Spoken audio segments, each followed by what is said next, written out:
நீ ஏதோ நன்மையின் பொருட்டு செய்திருக்கிறாய், என் அறிவுக்கு எட்ட மாட்டேங்குது, நான் உன்னை கும்பிடு போட்டுக்கிறேன், எட்டலைன்னு கும்பிடு போட்டுக்கிறேன்.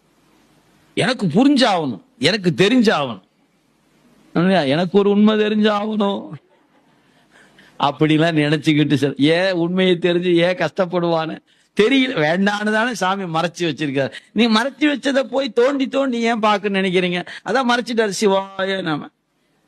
திருவருட் சக்தி திரோதான சக்தி ஆகணுன்னு மறைக்கிறது. பெருமாண்டியே வணக்கம் அப்படி விட்டுட்டு போலாமே, நம்ம அதை பிடிங்க விட முடியும்? அதெல்லாம் விட முடியாது.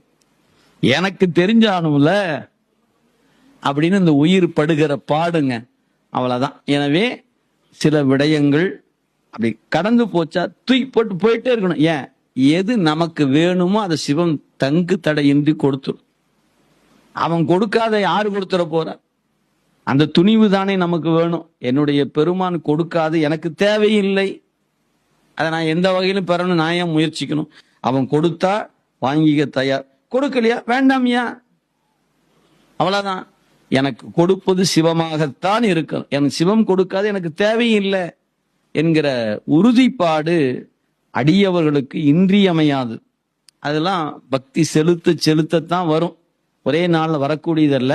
நம்ம தொடங்கி இருக்கிறோம், ஒரு நாள் நமக்கு அந்த பக்குவம் வரும் என்று வைத்துக் கொள்வோம்.